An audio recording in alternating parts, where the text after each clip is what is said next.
Hello दोस्तों, कैसे आप सब। उम्मीद है आप सब मस्त होंगे। तो आप सभी का स्वागत है बीएससी वर्ल्ड यूट्यूब चैनल में। तो बहुत दिनों बाद आप सबसे इस तरीके से मुलाकात हो रही है बोर्ड के साथ, क्योंकि काफ़ी दिनों से आपको लेक्चर बोर्ड पे नहीं मिले हैं। बेसिकली आप लोगों के लिए बोर्ड पे नहीं मिला है, बाकी लेक्चर बोर्ड तो बराबर चल रहा है। तो आज हम न्यू यूनिट स्टार्ट कर रहे हैं जेनेटिक्स की। बहुत ही ज़्यादा इम्पोर्टेंट है और यहाँ से क्वेश्चन थोड़ा कॉम्प्लेक्स भी बनते हैं, क्योंकि जेनेटिक्स बेसिकली जूलॉजी का थोड़ा टफ पार्ट माना जाता है, क्योंकि यहाँ से सब कंसेप्चुअल चीज़ें हैं। ठीक, इससे पहले आपने जो साइटोलॉजी की 4 यूनिट पढ़ी हैं, तो वहाँ तो लगभग सबका तैयार रहता है, सब पढ़ लेते हैं। लेकिन यहाँ से कन्फ्यूजन स्टार्ट होता है। इसीलिए अगर आप अपना अच्छा स्कोर करना चाहते हैं बीएससी में, तो इस यूनिट को एकदम बेसिक से मेरे साथ में स्टेप बाय स्टेप हर एक लेक्चर को देख कर आप बार बार प्रैक्टिस कर कर अच्छा बनाए इस पार्ट को। ठीक है, तभी आपके अच्छे नंबर आएंगे, क्योंकि किसी एक यूनिट या 2-3 यूनिट अच्छा कर लेने से तो पूरा स्कोर बनेगा नहीं। इवन एक सब्जेक्ट में भी अगर अच्छे हैं बाकी में नहीं है तो भी दिक्कत हो जाएगी। तो पूरा स्कोर ओवरऑल जो है एक एक यूनिट पे डिपेंड करता है। तो आज हम जेनेटिक्स की बिल्कुल बेसिक बातें बताएंगे। वैसे तो जनरली ये लेक्चर बीएससी फर्स्ट ईयर के लिए है, जो फर्स्ट सेमेस्टर वाले स्टूडेंट हैं। इसके अलावा जो 12th के हैं या अदर किसी क्लास के हैं जिसमें भी जेनेटिक्स वाला पार्ट है, उन सब के लिए बहुत ही इंपॉर्टेंट क्लास होने वाली है, क्योंकि इसमें हम जेनेटिक्स की बिल्कुल बेसिक बातें डिस्कस करेंगे। आनुवंशिकी के बिल्कुल बेसिक वर्ड, टर्मिनोलॉजी जो बहुत ज़्यादा इंपॉर्टेंट है। इसको बिना जाने अगर आप जेनेटिक्स में पैर रखोगे तो कुछ समझ में नहीं आएगा। ठीक, तो ये BSc first year semester first या पेपर फर्स्ट जो है आपका, उसमें आपकी 5th यूनिट है मेंडेलिज्म एंड सेक्स डिटर्मिनेशन। तो मेंडल के जो लॉ हैं वहाँ से स्टार्ट होता है। आज के लेक्चर में हम कुछ बेसिक चीज़ों के बारे में पढ़ेंगे, बस इंट्रोडक्शन की क्लास आप कह सकते हो। जेनेटिक्स क्या होता है, डीएनए के बारे में आप 4th यूनिट में पढ़ चुके हो, 3rd और 4th यूनिट में। 3rd यूनिट में फिर भी हम आपको जीन के बारे में बताएंगे। बेसिकली जीन क्या होता है, बस 2 मिनट का टॉपिक है। एलील, हाइब्रिड क्या होता है, heterozygous and homozygous, genotype and phenotype. ये वर्ड बहुत ज़्यादा आपको परेशान करते होंगे, मुझे पता है। तो इनके बारे में आपको ऐसा फील दिलाऊंगा, एक्चुअल में फीलिंग आ जाएगी आपको कि ये क्या होता है। फिर हम लास्ट में लेक्चर में कवर करेंगे मेंडल पे थोड़ा सा इंट्रोडक्शन, कि मेंडल ने क्या किया था, क्यों हम मेंडल के बारे में पढ़ना चाहते हैं उसके बारे में। ठीक, तो ये इस तरीके से आपको टॉपिक आज पढ़ाऊंगा। सबसे पहली बात, जेनेटिक्स क्या है। जेनेटिक्स एक बहुत ही इंटरेस्टिंग टॉपिक समझ सकते हो, या पूरी ब्रांच मान सकते हो। ठीक, साइंस की ऐसी ब्रांच है जेनेटिक्स, बहुत ही मजा आएगा इसको पढ़ने में। क्या आपने कभी ऐसा सोचा है कि जैसे हाथी है, तो हाथी जो जन्म देता है बच्चे को तो हाथी ही होता है, ऐसा क्यों होता है। आम के पौधे पर आम क्यों लगते हैं, और कुछ भी तो लग सकता है, क्या सिस्टम है। वैसे आप सोचोगे कि सर ये तो छोटे बच्चों वाला क्वेश्चन, लेकिन इसके अंदर तक जाओ तब समझ में आएगा। आम का बीज आप बोते हो तो आम का ही पौधा क्यों उगता है, कोई और क्यों नहीं उग जाता, क्या सिस्टम है ऐसा। मतलब उस बीज के अंदर कुछ तो ऐसा होगा जो पौधे से आया होगा, समझ रहे हो ना। आप लगाते आम का पौधा और उग जाता गेहूं का पौधा, या गेहूं के पौधा लगा हुआ है उग गया है उसमें आम आ जाते, ऐसा कभी होता नहीं होता। तो क्या सिस्टम है। ऐसी ही चीज़ों पे मेंडल ने सोचा कि ऐसा ये क्यों चल रहा है सिस्टम। तो जेनेटिक्स ऐसी ब्रांच है जिसमें हम 2 चीज़ों के बारे में मेनली पढ़ते हैं। पहला है हेरिडिटी,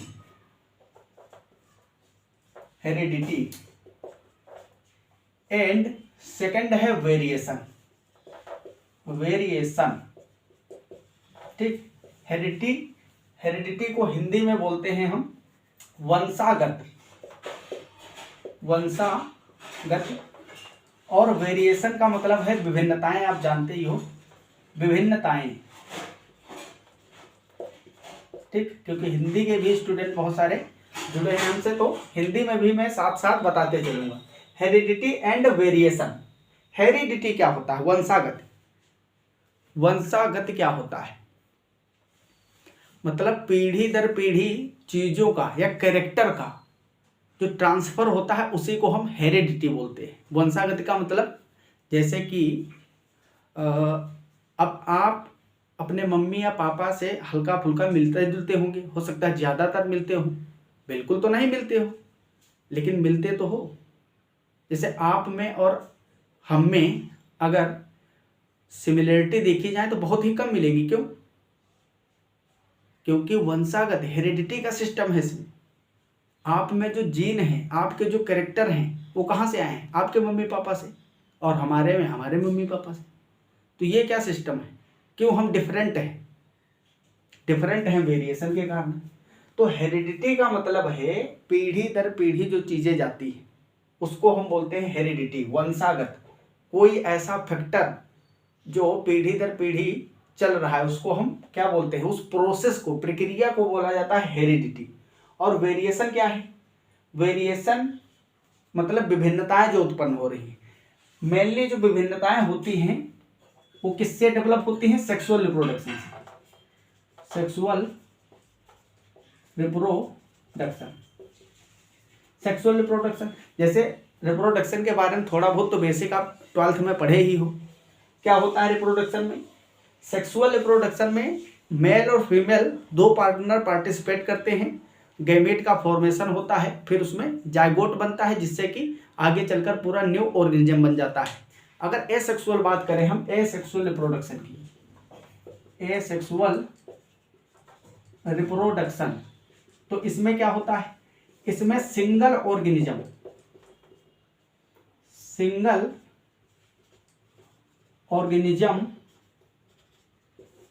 सिर्फ सिंगल ऑर्गेनिज्म ही रिप्रोड्यूस कर लेता है और नए संतान बनाता है। तो इसमें क्या होता है? विभिन्नताएं नहीं आती। क्यों नहीं आती भाई? जो डीएनए या जेनेटिक मटेरियल पेरेंट में था वही रिप्रोड्यूस होके किस में आ गया? सिंगल ऑर्गेनिज्म ही करता है ना भाई। जो सिंगल ऑर्गेनिज्म है, जैसे कि एसेक्सुअल रिप्रोडक्शन आप किस में पढ़ते हो? बैक्टीरिया में पढ़ते हो, अमीबा वगैरह में पढ़ते हो। तो क्या होता है? वो एकदम हूबहू समान होती है उनकी संतानें, क्योंकि उसमें कहीं से वेरिएशन ही नहीं आता है। सेक्सुअल रिप्रोडक्शन में क्या होता है? इसमें मेल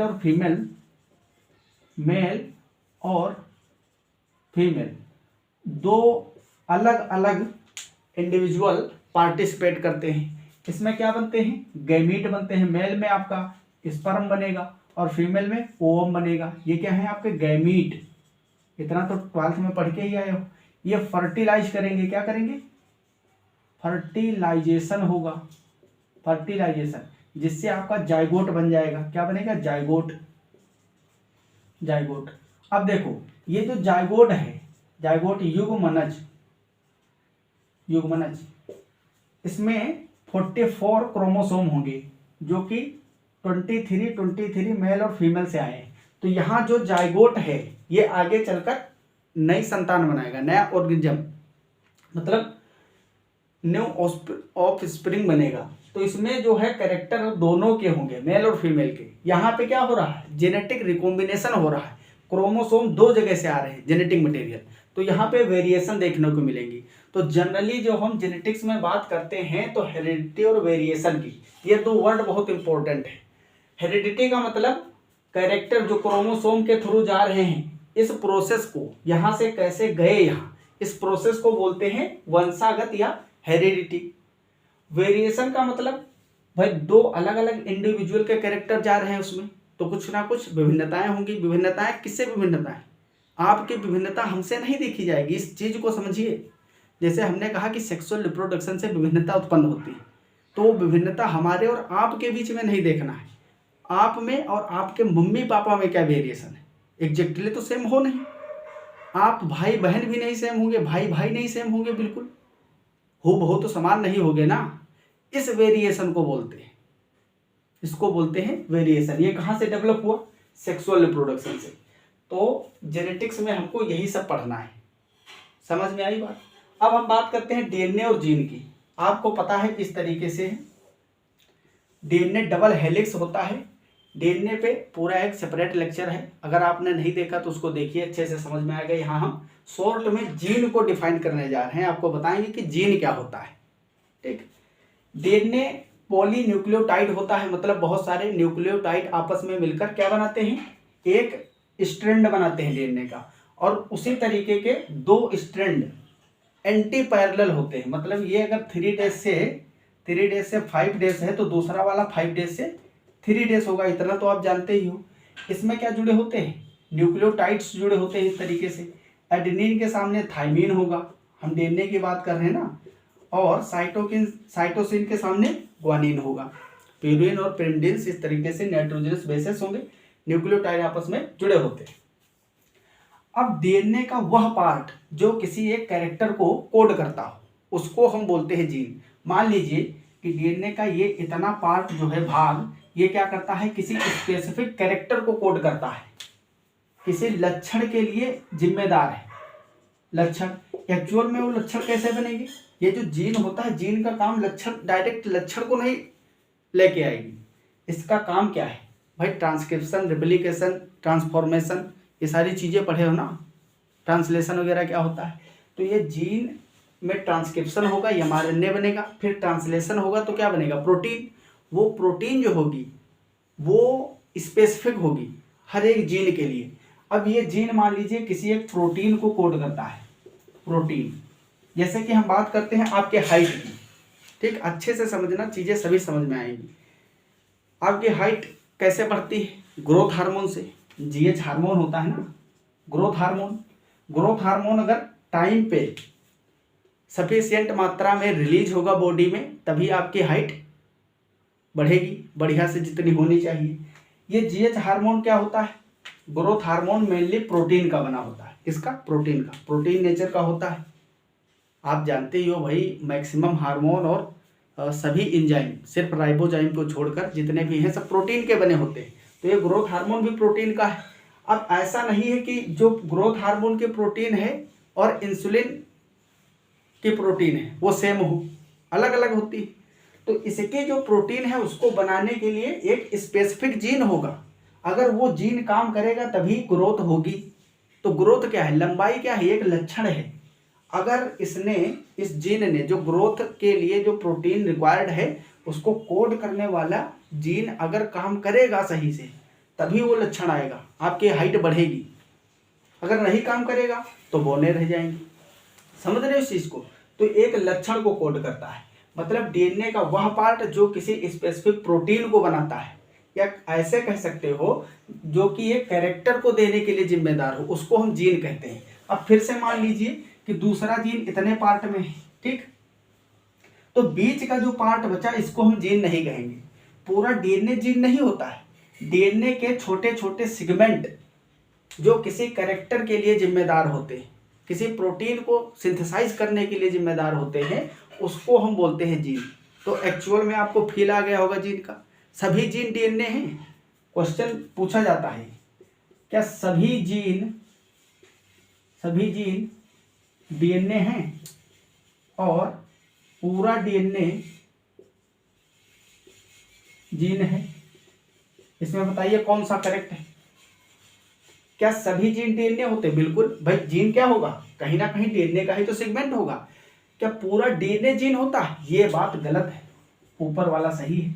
क्योंकि सभी जीन, भाई जीन क्या होंगे, डीएनए का ही कोई सेगमेंट होगा जीन, लेकिन पूरा डीएनए जीन होता नहीं होता। क्योंकि ये जो बीच में पार्ट छूट गया डीएनए का, ये जीन नहीं है, क्योंकि ये किसी भी चीज के कोड नहीं करता है। ये जो 2 बॉक्स बनाया मैंने, ये जीन को कोड कर रहे हैं, क्योंकि ये किसी एक लक्षण के लिए जिम्मेदार है। तो सभी जीन डीएनए होते हैं, बट पूरा डीएनए जीन नहीं होता है। ये बात समझ में आई। अब हम बात करते हैं अलील की। अब जैसे कि जीन मैंने बोला, तो जीन हमेशा जोड़े में होते हैं, ठीक, जीन पेयर में होते हैं।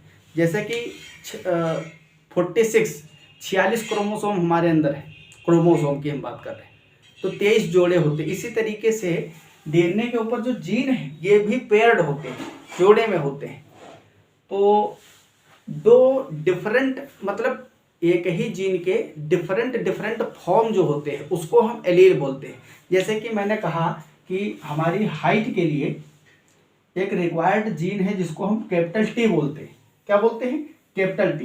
तो ये कैपिटल टी सिंगल नहीं होगा, ये जोड़े में होंगे दो जीन। ठीक, तो ये क्या है? ये कंप्लीट जीन है और ये दोनों टी आपस में अलील है, मतलब एक जीन के दो अलील। इसी तरीके से कैपिटल टी स्मॉल टी क्या है? ये आपस में एक दूसरे के अलील है। ये पूरा कंप्लीट जीन है, जीन जोड़े में होता है। तो जो अलील होते हैं वो स्लाइटली डिफरेंट होते हैं एक दूसरे से। एक ही जीन के हल्के हल्के डिफरेंट दो फॉर्म, उसको हम क्या बोलते हैं? अलील। तो अभी तक आपको जेनेटिक्स, जीन के बारे में और अलील मैंने बता दिया। अब हम बात करते हैं हाइब्रिड की। हाइब्रिड क्या होता है? देखो, अगर हम मान लो इन दोनों में क्रॉस करवाएं तो यहाँ से ये क्या बनेगा? Capital T capital T. आगे चल के बातें बहुत और अच्छे से समझ में आएंगी। भी बेसिक चीजें हैं, धीरे धीरे अगर समझ में नहीं आते तो ज़्यादा परेशान होने की जरूरत नहीं। एक ही साथ कोई नया टॉपिक नहीं घुस जाता है ब्रेन में। धीरे धीरे धीरे आप पढ़ते रहोगे, सभी लेक्चर देखोगे, लास्ट में आपसे क्वेश्चन बनने लगेंगे। ठीक, फिर हमने इसका क्रॉस करवाया इस वाले से तो बना कैपिटल टी स्मॉल टी। फिर इसका करवाया तो यहाँ कैपिटल टी और फिर इसका इससे करवाया तो कैपिटल टी स्मॉल टी। ये जो आ रहे हैं कैपिटल टी और स्मॉल टी, इनमें देखो दोनों लक्षण है, स्मॉल टी भी है और कैपिटल टी भी है। तो ये क्या हुए? ये हुए हाइब्रिड। मतलब इसमें कैपिटल टी और स्मॉल टी दोनों आ रहे हैं। बात समझ में आई? जैसे कि हाइब्रिड आजकल तो मैक्सिमम चीज़ें, जैसे कि जो हम बीज बोते हैं खेतों में, कैसे होते हैं? हाइब्रिड होते हैं। क्यों? क्योंकि उनका हाइब्रिडाइजेशन करवाया जाता है। मान लीजिए, जैसे कि एक एग्जांपल आपको मैं देता हूँ, शुगर केन तो जानते ही होंगे, गन्ना। एक दक्षिण भारत में गन्ना है, उसका नाम है सेकेरम ऑफिसिनेरम, ये साइंटिफिक नाम होता है। दूसरा एक गन्ने की प्रजाति है जो कि उत्तर भारत में होती है, उसका नाम है सेकेरम बारबरी। अब इसमें दिक्कत ये है कि जो सेकेरम ऑफिसिनेरम है वो गन्ना मोटा होता है। कैसा होता है? मोटा, और उसमें शुगर की मात्रा भी ज़्यादा है, अच्छा रस भी आता है।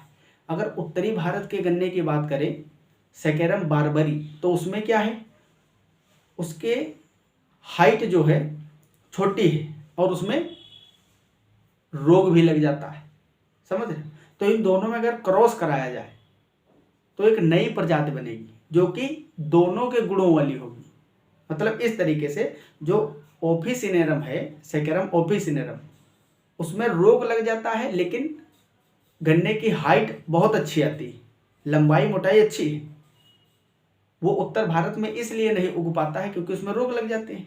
और जो उत्तर भारत में उग रहा है गन्ना, उसमें रोग प्रतिरोधक क्षमता तो है लेकिन उसमें लंबाई चौड़ाई नहीं, वो छोटा रह जाता है गन्ना। तो उन दोनों में जब क्रॉस कराएंगे तो ऐसे लक्षण आ जाते हैं एक ही गन्ने में जो उत्तरी भारत में उग भी सके और उसमें रोग प्रतिरोधक क्षमता होगी तभी तो उग पाएगा, और लंबाई चौड़ाई भी अच्छी आ जाए, शुगर की मात्रा भी, कंटेंट भी अच्छा हो। तो इस तरीके से हम हाइब्रिड करवाते हैं, दो किस्मों के बीच में हाइब्रिड करवाते हैं, जिससे जो नया प्लांट मिलता है उसमें दोनों के कैरेक्टर होते हैं, तो इसी को बोलते हैं हम हाइब्रिड। ये सभी चीज़ें आगे जब मेंडल के लॉ पढ़ेंगे, हम डिटेल में पढ़ेंगे। 3 लॉ हैं, तीनों के बारे में, तो उन नियमों में साथ साथ आपको चीज़ें और ज़्यादा क्लियर होती चलेंगी। अब हम बात करते हैं हेटेरोजाइगस की। हेटेरोजाइगस और होमोजाइगस क्या होता है, ये भी बहुत इंपॉर्टेंट है। जगह जगह इस चैप्टर में आपको हेटेरोजाइगस और होमोजाइगस कंडीशन की बात की जाएगी, और इन सभी चीज़ों को आप कॉपी पे नोट भी किया करिए, क्योंकि जब लेक्चर देखते हो तो साथ में कॉपी पेन लेके बैठिए, इनको नोट करिए और बार बार रिवाइज भी किया करिए, क्योंकि एक बार पढ़ोगे, नोट्स बनाओगे नहीं, फिर बाद में भूल जाओगे। ठीक है, तो इनको नोट करिए प्रॉपर। और 5 मिनट मात्र लगता है किसी भी लेक्चर नोट्स को, एक लेक्चर के नोट को 4 से 5 मिनट में आप रिवाइज कर सकते हो बाद में। अब हम बात करते हैं हेटेरोजाइगस और होमोजाइगस की। होमोजाइगस जैसे कि मैंने लिखा कैपिटल टी, ये लंबाई के लिए होते हैं। इसी तरीके से लिखा मैंने स्मॉल टी, ये दोनों होमोजाइगस है। क्या है? होमोजाइगस। अगर कैपिटल टी के साथ में स्मॉल टी है तो इसको बोलते हैं हेटेरोजाइगस कंडीशन। क्या बोलते हैं? हेटेरोजाइगस।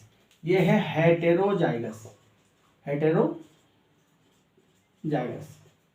और ये दोनों कैसे हैं? ये दोनों हैं होमोजाइगस। ठीक है, तो आगे जब हम मेंडल्स लॉ पढ़ेंगे तो उसमें हेट्रोजाइगस होमोजाइगस बोलेंगे तो आपको समझ में आ जाना चाहिए। जब सेम टाइप के हैं तो क्या है, होमोजाइगस, समयुग्मजी इसको बोलते हैं, समयुग्मजी। और ये कैसा है, हेट्रोजाइगस मतलब विषम युग्मजी, विषम युग्मजी। तो ये हेट्रो और होमोजाइगस हो गए। अब हम बात करते हैं जीनोटाइप और फिनोटाइप की। ये बहुत इंपॉर्टेंट है, इसमें कंफ्यूजन भी खूब रहता है। ठीक, पहला है जीनोटाइप, जीनोटाइप या इसको हम हिंदी में बोलते हैं जीन प्रारूप, प्रारूप। और सेकंड है फिनोटाइप, फिनोटाइप इसको बोलते हैं दृश्य प्रारूप, दृश्य प्रारूप। ठीक, जीनोटाइप एंड फिनोटाइप। देखो जैसे कि आप ऐसे समझिए, ये था लंबा पौधा जिसमें कैपिटल टी थे। ठीक, ये है लंबा पौधा, लंबा पौधा। और दूसरा है स्मॉल टी, स्मॉल टी जिसको हमने बोला बौना पौधा, बौना पौधा। असल में जो टी है वो क्या है, एक कैरेक्टर है, जीन है। अगर कैपिटल टी मतलब लंबा पौधा, स्मॉल टी मतलब बौना पौधा। समझ में आया या नहीं आया? ये दोनों एक ही कैरेक्टर को कोड कर रहे हैं या दो को? भाई एक ही को कर रहे हैं। लंबाई एक लक्षण है, अब वही लंबाई ज़्यादा भी हो सकती, कम भी हो सकती। तो ये दोनों एक ही लक्षण को बता रहे हैं, लंबाई को, हाइट को। अगर ज़्यादा हाइट है तो कैपिटल टी, कम हाइट है तो स्मॉल टी। इन दोनों के बीच में जब आप क्रॉस कराओगे तो कैपिटल टी स्मॉल टी से क्या बनेगा, इस तरीके से। फिर इस वाले कैपिटल टी और इस वाले स्मॉल टी से कराओगे, फिर क्या मिलेगा आपको, कैपिटल टी स्मॉल टी। फिर आपने इस वाले को इससे करवाया, कैपिटल टी स्मॉल टी। फिर इसको इससे करवाया तो कैपिटल टी स्मॉल टी। ये चार प्लांट बने और चारों का ये है जीनोटाइप। ठीक है, अच्छे से समझना। अब आगे चलकर आप पढ़ोगे मेंडल्स लॉ में कि जो कैपिटल टी होता है वो स्मॉल टी के ऊपर डोमिनेंट होता है, प्रभावी होता है। कहने का मतलब ये है, जब दोनों स्मॉल टी है तब बौना पौधा बनना है। ठीक, ड्वार्फ प्लांट बना। जब कैपिटल टी है तब लंबा बना। अब क्या हो रहा है, एक कैपिटल है और एक स्मॉल टी है, तो यहाँ पे क्या होना चाहिए, इनके बीच वाला होना चाहिए। या तो भाई ये कैपिटल टी का मतलब है लंबा, और स्मॉल टी क्या बनाएगा, बौना। तो यहाँ पे दोनों प्रेजेंट है, तो मंझोले कद का होना चाहिए, दोनों के बीच का। लेकिन ऐसा यहाँ होता नहीं है। ये प्लांट भी कैसे होंगे, ये सभी लंबे होंगे। कैसे होंगे, लंबे, चार के चारों। तो यही से हमको पता चलता है कि कैपिटल टी जो है वो स्मॉल टी के ऊपर प्रभावी है। मतलब अगर दोनों साथ में हुए तो इसका प्रभाव नहीं रहेगा, ये क्या है, अप्रभावी। स्मॉल टी कैसा है, रिसेसिव है। ठीक, मतलब अप्रभावी। और कैपिटल टी कैसा है, ये है डोमिनेंट करता है, डोमिनेंट, जिसको हम बोलते हैं प्रभावी। तो जो प्रभावी है, डोमिनेंट, वो अप्रभावी वाले को एक्सप्रेस ही नहीं करने देगा। ठीक है, सिर्फ किसका प्रभाव रहेगा, कैपिटल टी का, जो प्रभावी है। प्रभावी का मतलब तो यही होता है ना, वो अपना प्रभाव दिखाएगा बस। अप्रभावी इसको इसीलिए बोला गया क्योंकि ये प्रभाव अपना नहीं दिखा पा रहा। तो यहाँ पे सभी लंबे हैं। अब अच्छे से आप समझिए, क्या किसी प्लांट को देखते हो तो उसमें कैपिटल टी स्मॉल टी आपको दिखते हैं? ये तो हम सिर्फ कैलकुलेट कर सकते हैं। बात समझ में आई? ये हम प्लांटों को जब क्रॉस करवाएंगे तो उसका जो प्लांट मिलेगा तो हम सिर्फ इन चीज़ों को कैलकुलेट कर सकते हैं। बात समझ में आई? जीनोटाइप जो होता है, जीन प्रारूप, इसको आप बाहर से देख के नहीं बता सकते हो कि क्या है। किसी प्लांट पे भाई चिपका होता है, पत्तियों में या तने में, स्टेम में, आपने कभी देखा कि स्मॉल टी कैपिटल टी लिखा हो? नहीं, क्योंकि ये जीन प्रारूप है। इसको हम कैलकुलेट करते हैं तब पता चलता है। फिनोटाइप क्या होता है, जो चीज़ बाहर से दिखती है। क्या, बाहर से दिखती है, मतलब दृश्य प्रारूप। अब वही वाली बात यहाँ भी है कि जो बाहर से दिखता है वो एक्चुअल में होता नहीं है। अंदर क्या है तभी पता चलेगा जब आप कैलकुलेट करोगे। बाहर से आपने देखा लंबा पौधा या फिर बौना पौधा, तो ये जो प्लांट हैं ये जो हाइब्रिड आपको दिख रहे हैं संकरित plant, capital T small T वाले, ये बाहर से कैसे दिखेंगे? लंबा पौधा के जैसे, ये भी लंबा है और ये भी लंबा है, और इन दोनों का जीनोटाइप अलग अलग, ये कैपिटल टी, ये कैपिटल टी स्मॉल टी। कुछ समझ में आ रहा है या नहीं आ रहा है? एक्चुअल में इनका जीनोटाइप जानने का क्या प्रोसेस है, ये हम आगे चल के आपको बताएंगे, अभी बता देंगे, जान नहीं पाओगे। ठीक, तो मेंडल के लॉ पढ़ोगे, उसमें जब डाई हाइब्रिड को या इसको भी आप सेल्फ पोलिनेशन करवा दीजिए, अगली जो F2 पीढ़ी आएगी उसमें आपको पता चल जाएगा कि इनका जीनोटाइप क्या है, क्योंकि नए प्लांट बनेंगे तो वहाँ से आप कैलकुलेट कर सकते हो। तो जीनोटाइप एक्चुअल में जीन प्रारूप जो होता है ये इंटरनल चीज़ है, जेनेटिक चीज़ है, इसको हम कैलकुलेट करके निकालते हैं। फिनोटाइप का मतलब होता है जो बाहर से चीज़ें दिख रही हैं, समझ रहे हो? तो किसी प्लांट के फिनोटाइप को देखकर आप उसका जीनोटाइप नहीं बता सकते हो, बट जीनोटाइप को देखकर फिनोटाइप बता सकते हो। बात समझ में आई या नहीं? जैसे जीनोटाइप आपने कैलकुलेट किया कि कैपिटल टी स्मॉल टी है, तो आप पक्का बता सकते हो कि ये पौधा लंबा होगा। कैसा होगा? लंबा, क्योंकि आप जानते हो कैपिटल टी स्मॉल टी के ऊपर डोमिनेटिंग है। तो अगर जीनोटाइप जानते हो कि ऐसा है तो पक्का पौधा कैसा होगा? लंबा, आप बता सकते हो। बट आपको बता दिया जाए कि ये पौधा लंबा है, तो आप जीनोटाइप बता सकते हो? नहीं, क्योंकि लंबा पौधा का जीनोटाइप ये भी हो सकता है, ये भी हो सकता है। तो आप सिर्फ संभावना दे सकते हो, प्रोबेबिलिटी बता सकते हो कि हमने कहा आपसे कि पौधा लंबा है, प्लांट की हाइट ज़्यादा है, लंबा है, तो आप क्या बता सकते हो कि उसका जीनोटाइप क्या होगा?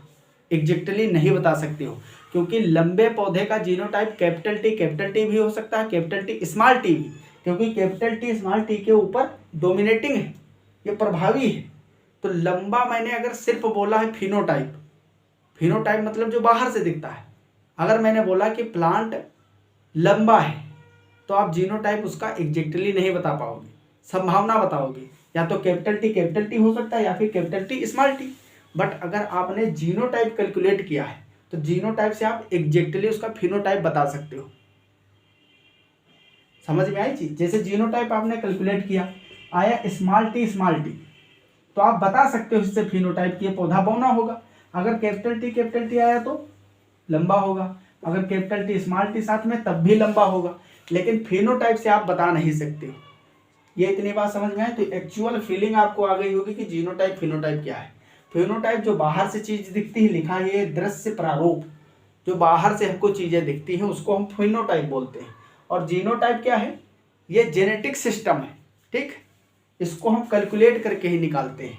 तो इतनी बात समझ में आ गई होगी, और धीरे धीरे आगे के जो लेक्चर मिलेंगे आपको उसमें समझ में आती रहेगी, क्योंकि एक ही बार में सब नहीं समझ में आता है।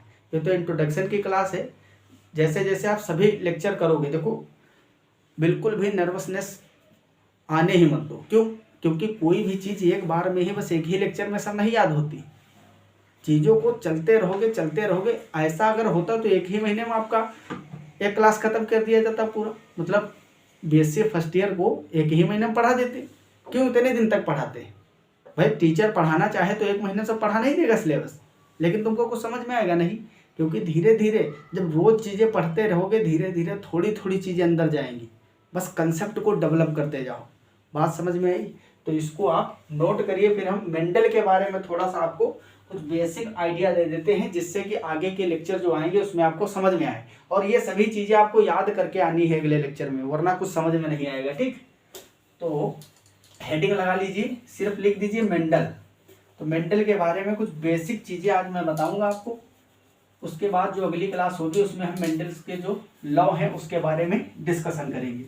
और ये यूनिट थोड़ी बड़ी है तो इसमें टाइम लगेगा, काफ़ी सारे लेक्चर आएंगे और आपको सभी देखना है, साथ साथ नोट भी करना है। ठीक, रिवीजन के लिए नोट ही सफिशियंट है, क्योंकि आप नोट्स ही पढ़ के जाओगे, जितने मैं लिखवा देता हूँ यहाँ उतने से ही आपका काम चल जाएगा, बाहर से कुछ भी पढ़ना नहीं पड़ेगा। और लास्ट में क्वेश्चन प्रैक्टिस भी हर यूनिट की करवाऊंगा। ठीक है, तो मेंडल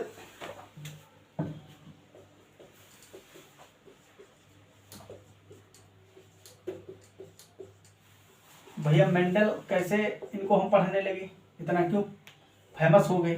जैसे कि मैंने स्टार्टिंग में आपसे बोला था कि हाथी का बच्चा हाथी ही होता है, आम के पौधे पे आम ही लगते, ये सोचता तो हर कोई है, लेकिन इसके अंदर तक जाने की कोई कोशिश करता नहीं। भाई बात तो सोचने वाली बिल्कुल है कि गेहूं का पौधा आप बोते हो तो सिर्फ गेहूं क्यों आते हैं उसमें, कुछ तो ऐसा उसमें स्पेसिफिक होगा ना कि उस पौधे में गेहूं ही क्यों लगे, और भी धान भी तो लग सकता था, क्यों नहीं लगा, तो कुछ तो जरूर प्रॉब्लम है। इसीलिए मेंडल ने क्या किया, शोध स्टार्ट किया।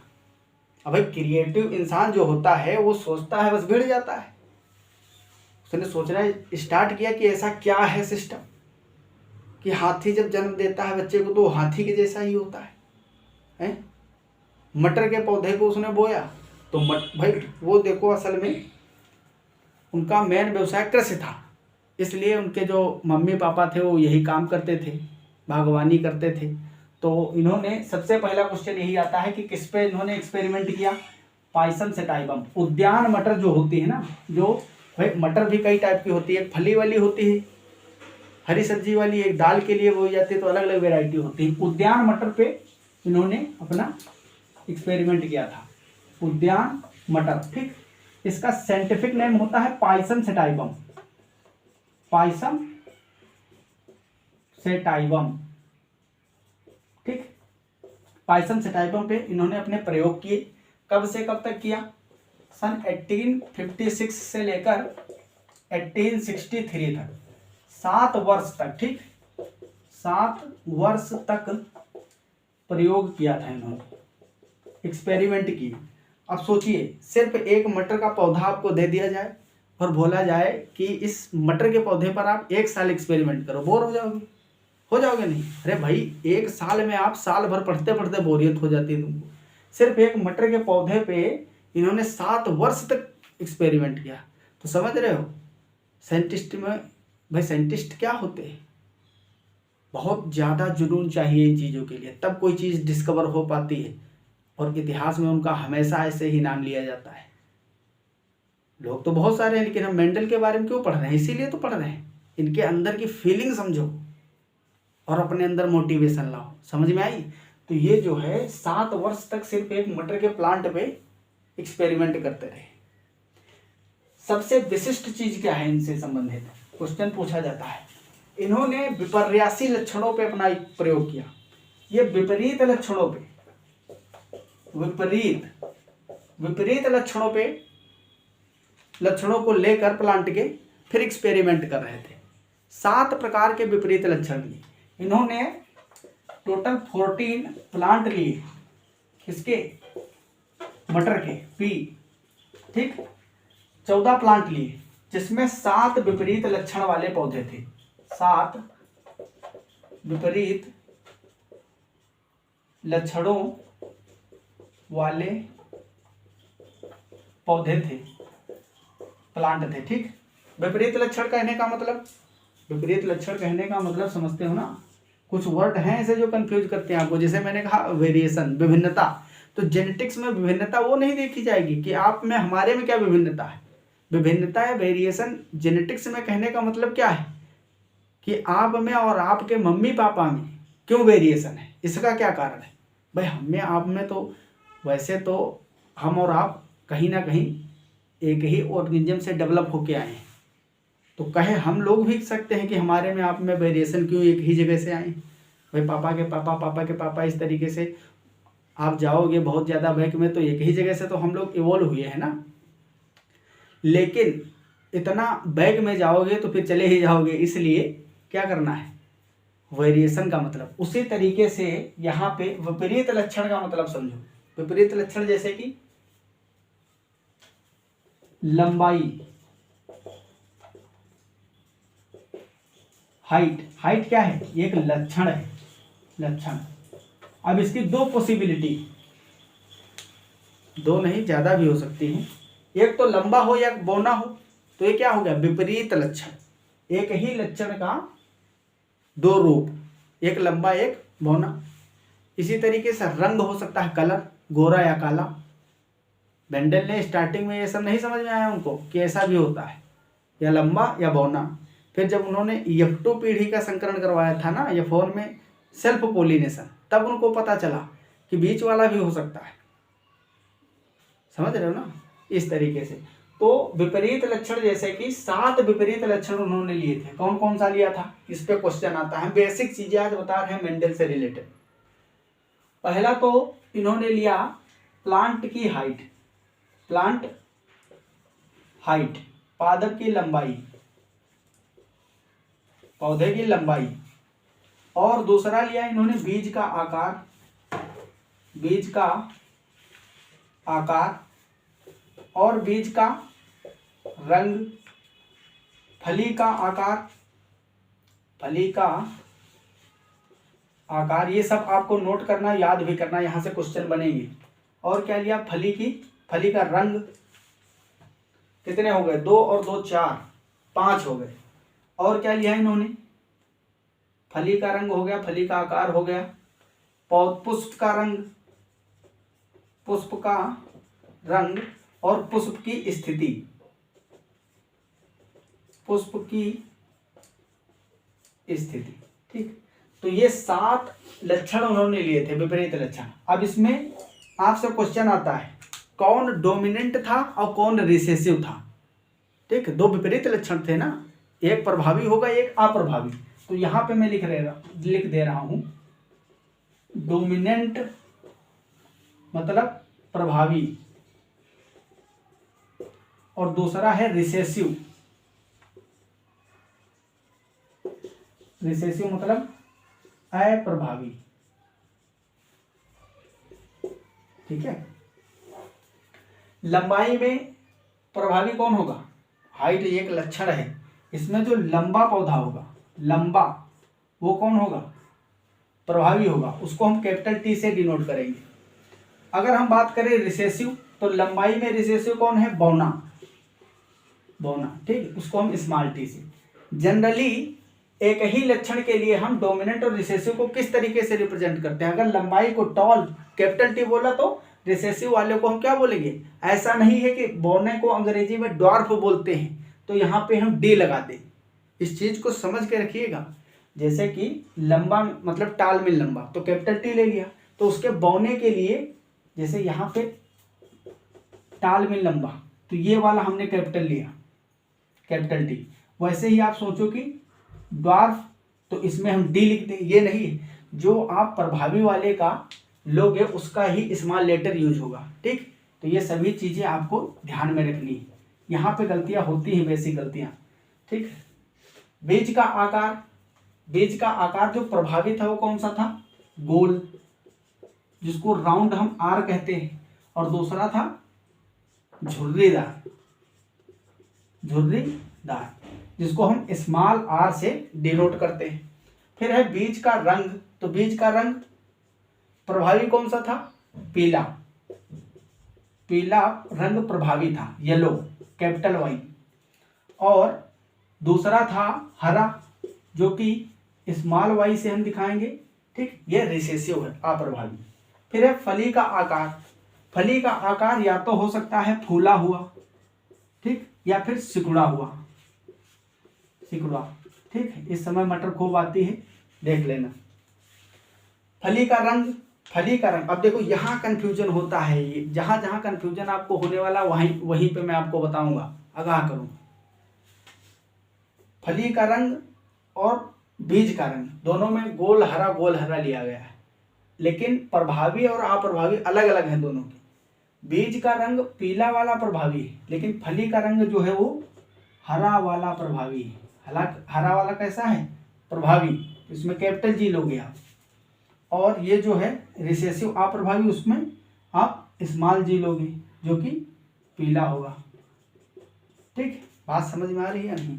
अब ऐसा नहीं है भाई फली का रंग जो अप्रभावी है वो पीला है, तो आप पीले के लिए वाई रख दो, यहाँ ग्रीन के लिए स्मॉल जी लगता है। ठीक, उसी तरीके से पुष्प का रंग बैंगनी और सफेद होता है, तो बैंगनी को हम प्रभावी लेते हैं, बैंगनी और सफेद। ठीक, इसको कैपिटल डब्ल्यू और इसको स्मॉल डब्ल्यू से रिप्रेजेंट करते हैं। पुष्प की स्थिति एक तो अच्छी होती है, अच्छी, और एक अंत्य। ठीक, इन चीजों के बारे में डिटेल में हम अगले लेक्चर में और भी आपको एक बार रिवाइज करा देंगे जल्दी में, और आगे की चीजें बताएंगे। ठीक, तो ये इतना इम्पोर्टेंट पार्ट था आज का, इसको आप कई बार रिवाइज कर लेना। सब बेसिक चीज़ें हैं लेकिन फंडा एकदम क्लियर होना चाहिए, तभी आगे के लेक्चर समझ में आएंगे। ठीक, तो ये मेंडल के बारे में कुछ बेसिक आइडिया है।